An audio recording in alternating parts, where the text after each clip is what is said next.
స్తోత్రం నాయన, మహాపరిశుద్ధుడా, ప్రేమ నమ్మకం కలిగిన మా పరలోకపు తండ్రి, మీకు వందనాలు నాయన. పోయిన క్రిస్మస్ నుంచి ఈ క్రిస్మస్ దినం వరకు మమ్మల్ని అందరం కాచి కాపాడినట స్తోత్రం చెల్లిస్తూ ఈ వాక్యం ద్వారా మరి ప్రజలందరితో కూడా మీరు మాట్లాడమని యేసు నామములో అడిగి వేడుకుంటున్నాం పరమ తండ్రి.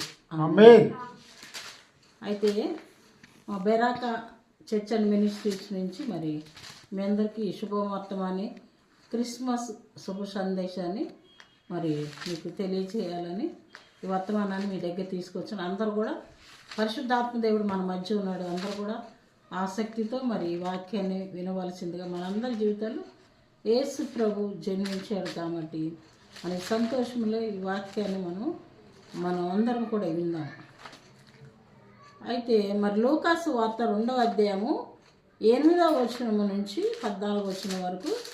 ఆ దేశంలో కొందరు గొర్రెల కాపర్లు పొలంలో ఉండి రాత్రి వేళ తమ మందను కాచుకొనుచుండగా ప్రభు దూత వారి యొద్దకు వచ్చి నిలిచెను. ప్రభు మహిమ వారి చుట్టూ ప్రకాశించినందున వారు మిక్కిలి భయపడిరి. అయితే ఆ దూత భయపడకుడు, ఇదిగో ప్రజలందరికీ కలగబో మహా సంతోషకరమైన సువర్తమానము నేను మీకు తెలియజేస్తున్నాను. దావీదు పట్టణమందు నేడు రక్షకుడు మీ కొరకు పుట్టి ఉన్నాడు. ఈయన ప్రభు అయిన క్రీస్తు. దానికి ఇదే మీకు ఆనవాలు.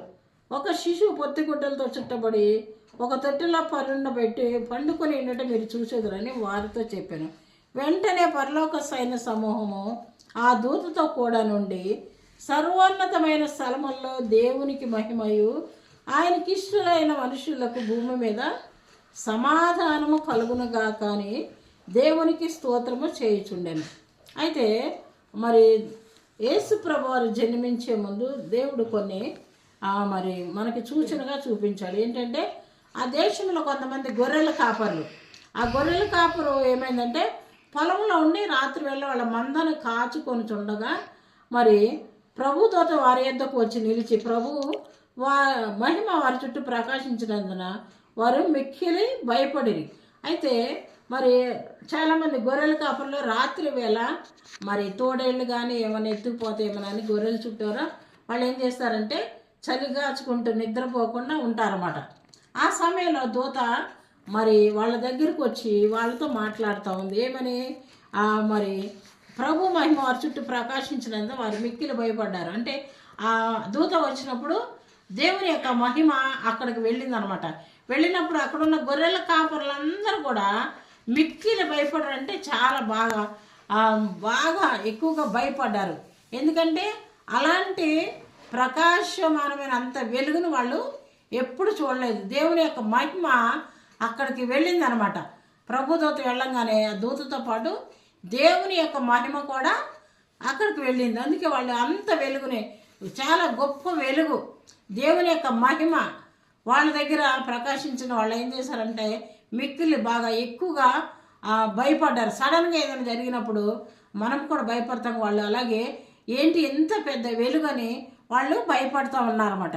అయితే ఆ దూత భయపడకుడు, ఇదిగో ప్రజలందరికీ కలగబో మహా సంతోషకరమైన స్వర్తమానాన్ని మీకు తెలియజేస్తున్నాను. అయితే ఆ దూత వీళ్ళు భయపడినప్పుడు ఏమంటే మీరు భయపడవద్దు, ప్రజలందరికీ కలుగు మహా సంతోషకరమైన సువర్తమానం.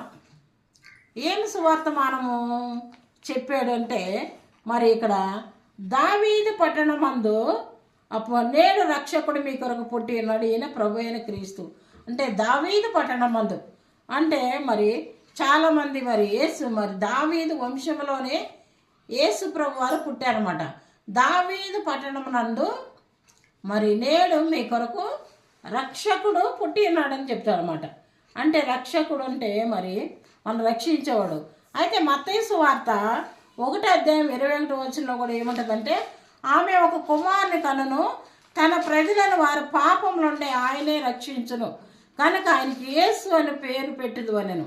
అయితే మరి ఆ రక్షకుడు ఎవరంటే ఎవరి ద్వారా జన్మించాలంటే ఆమె ఒక కుమారుని కను మరేమ గర్భం నుంచి.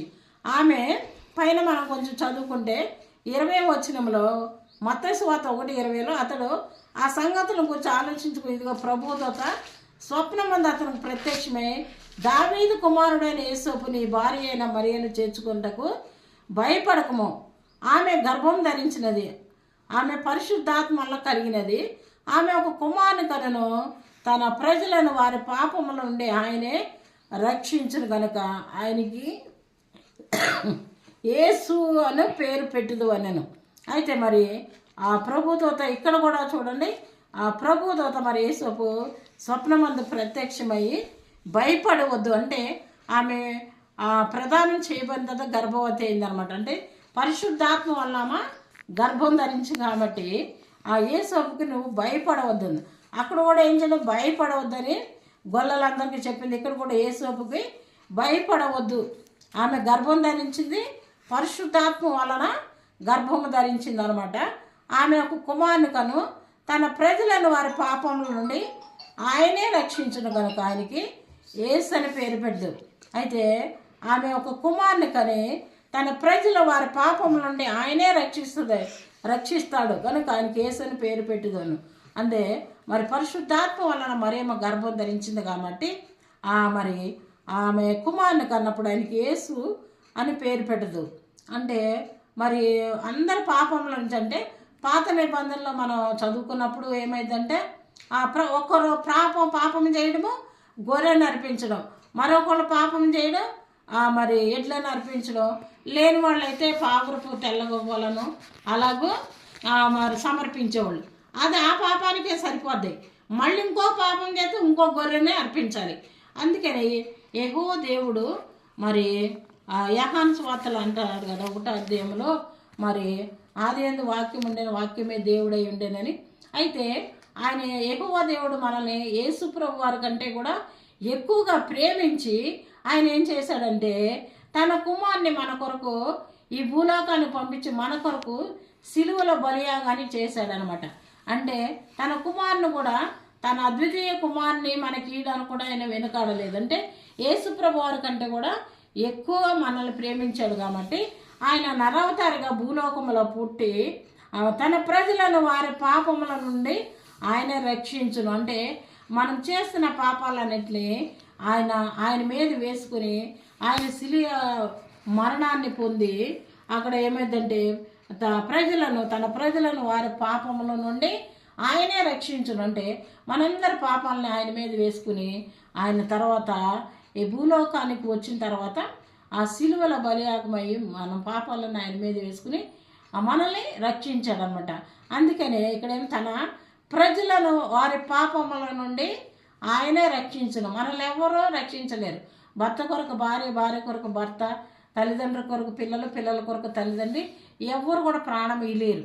కానీ ఇక్కడ ఆయన మన కొరకు ప్రాణము అర్పించి సిలువలో బలియాగమయ్యారు. అంటే మరి ఆయన మన కొరకు మరి పాపాల మీద వేసుకుని ఆయన మన కొరకు సిలువలో ఆ యాగం చేయాలంటే మనిషి అవతారంగా ఈ భూలోకానికి రావాలన్నమాట. అందుకనే ఆ మరియమ్మ గర్భం ద్వారా ఆయన పరిశుద్ధాత్మ వలన ఆమె ఒక కుమారుని కన్ను, తన ప్రజలను వారి పాపం నుండి ఆయన రక్షించడం కంటే ఆయనకి యేసు అని పేరు పెట్టదన్ను.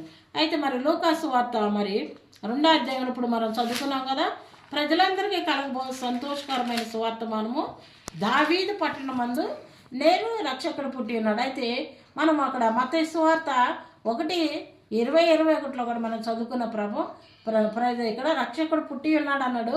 అక్కడేమో ప్రజలందరూ వారి పాపముల నుండి ఆయనే రక్షిస్తాడు అని. అంటే ఎవరి ద్వారా ఆయన జన్మించాడు అనేది మరియమ్మ గర్భం ద్వారా. మరి ఇక్కడ కూడా భయపడవద్దని చెప్పాడు.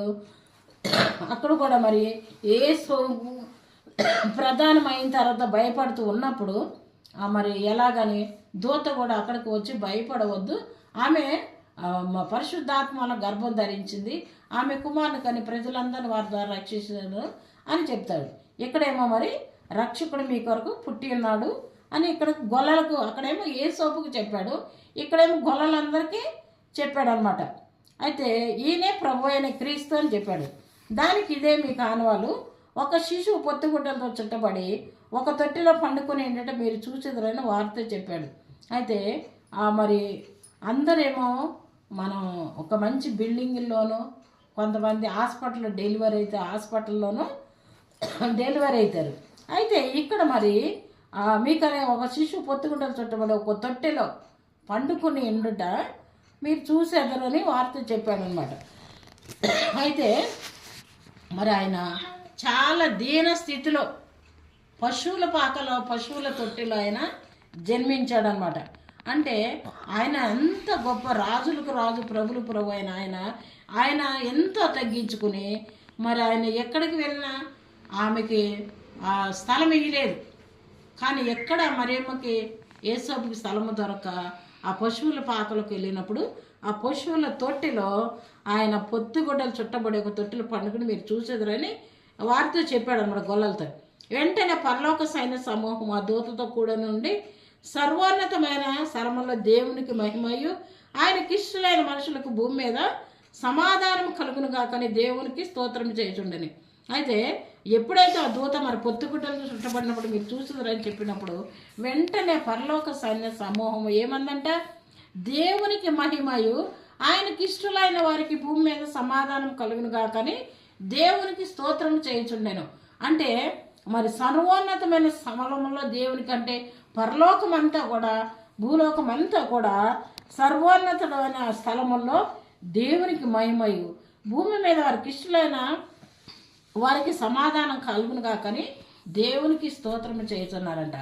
ఎవరైతే ఈ భూమి మీద దేవునికి ఇష్టానుసారంగా జీవిస్తారో, అందుకే వాక్యము మరి ద్వారా ఏ విధంగా వాక్య ప్రకారం నడుచుకుంటారో, ఎవరైతే మారు మనసు పొందుతారో, ఎవరైతే రక్షణ పొందుతారో మరి వాళ్ళందరూ కూడా మరి దేవుని చిత్తానుసారంగా వాక్యానుసారంగా జీవించే వాళ్ళందరికీ కూడా మరి ఎంతోమంది మరణించే నరకానికి వెళ్ళిపోకుండా మారు మనసు పొంది రక్షణ పొందాలని దేవుని యొక్క ఆశ, మనందరి ఆశ కూడా అదే. అందుకే అనేక మంది ఆయన మన భూలోకానికి మరి చిన్న బాలుడుగా మరి జన్మించి మనుషులందరి పాపాలను మత్తయి సువార్త 20:21 ప్రకారము మనుషులందరి పాపాలను ఆయన మీద వేసుకున్నాడు. అందుకనే ఆ పాపం నుండి ఆయన రక్షించాడు. ఇక్కడ కూడా మరి యేసుకి మీకు రక్షకుడు పుట్టుకున్నాడని గొల్లలతో కూడా చెప్పాడు. అలాగే పాత నిబంధన ప్రకారము ఆ పాపాలన్నీ ఎన్ని గొర్రెలను బలి ఇస్తారు పాపం చేసి, అలాగే తన కుమారునే యెహోవా దేవుడు యేసుప్రభు వారి కంటే మనల్ని ఎక్కువ ప్రేమించి తన కుమారునే ఇక గొర్రెలు బలి ఇవ్వడం గువ్వల బలి ఇవ్వడం ఆగిపోయి తన కుమారుని మన కొరకు సిలువలో బలియాగమయ్యేటట్టు మరి యెహోవా దేవుడు భూమి మీద కానీ ఒక నరవతారిగా ఈ భూలోకానికి వచ్చాడనమాట. అందుకే మరి ఆయన నరవతారిగా ఉండి మరి మనలందరినీ కూడా రక్షించడానికి ఈ భూలోకంలో జన్మించాడు. అందుకనే సర్వోన్నతమైన స్థలములతో ఆ మహిమయు ఆయనకి ఇష్టలైన వారికి ఆ మనుషులకు భూమి మీద సమాధానము. ఎందుకంటే ఆయన భూమి మీదకి వచ్చాడు, నవరవతారిగా ఉన్నాడు. మనందరి పాపాలను ఆయన మీద వేసుకుని మనల్ని అందరినీ రక్షించడానికి. ఏ ఒక్కరు నశించబడము ఆయనకి ఇష్టం లేదు కనుక అందరూ రక్షింపబడాలి, అందరూ పరలోక రాజ్యంలో చేరాలని దేవుని యొక్క తండ్రి కుమార పరిశుద్ధాత్మ త్రియేక దేవుని యొక్క ఆలోచన. అలాగే అందరూ కూడా భూమి మీద రక్షింపబడ పరలోక రాజ్యంలో చేరాలని ఆయన మన భూమి మీదకి వచ్చాడు. ప్రకటన గ్రంథంలో 3వ అధ్యాయంలో కూడా ఏం చెప్తాడంటే, ఎవడైతే నా స్వరము విని తలుపు తట్టి తలుపు తీస్తాడో నేను వచ్చి వాళ్ళతో మీ ఇంటిలోనికి వచ్చి నేను వాళ్ళతో కలిసి నేను నాతో కలిసి వాళ్ళకి కలిసి భోజనం చేస్తారంట. అంటే దేవుని స్వరాన్ని విని ఆ వాక్యాన్ని విని మనం అది వరకు ఏంటంటే గుడారాల్లో పాత నిబంధన ప్రకారం గుడారాలు కట్టుకుని ఆరాధన చేసేవాళ్ళు, ఇప్పుడు మందిరాల్లో ఆరాధన చేశారు. అయితే మరి కొరింథీ పత్రికలో చెప్పినట్టు మన దేహమే దేవుని ఆలయం అన్నాడు. అందుకే ఆ దేహంలో మనము ఏం చేస్తామంటే దేవుణ్ణి ఆయన ఎవడైతే నా స్వరం విని తలుపు తీస్తాడంటాడో ఆయన స్వరం విన్నప్పుడు మన హృదయం అనే తలుపు తీయాలి, హృదయంలోకి ఆహ్వానించాలన్నమాట. అందుకే నా స్వరం విని ఎవరైతే తలుపు తీస్తారో నేను వచ్చి వాళ్ళతో కూడా కలిసి భోజనం చేస్తాను, వాళ్ళు నాతో కలిసి భోజనం చేస్తారు అని చెప్తాడనమాట. అందుకే ఇది ప్రజలందరికీ కలగబోవు నేడు రక్షకుడు మీ కొరకు పుట్టి ఉన్నాడు, ఈయనే ప్రభు అయిన క్రీస్తు అన్నాడు. తన మత్తయి సువార్త 22 ప్రకారం ప్రజలందరి పాపాల నుండి ఆయనే రక్షించడానికి భూలోకానికి వచ్చాడు. అలాగే గొల్లలందరికీ కూడా ఆయన రక్షకుడు మరి ప్రజలందరికీ మత్తయి సువార్తలోని ఇక్కడ గొల్లల కూడా దగ్గరికి వెళ్ళి మీ కొరకు రక్షకుడు పుట్టి ఉన్నాడని చెప్పాడు. అయితే అదివరకు చాలా మరి పన్నులు కట్టించుకునేవాళ్ళు, వీళ్ళందరూ కూడా చాలా ప్రజలను హింసిస్తూ ఉండేవాళ్ళు. మెస్సియా వస్తాడు, ఆయనే వచ్చి రక్షిస్తాడని అంటూ ఉండేవాళ్ళు అనమాట.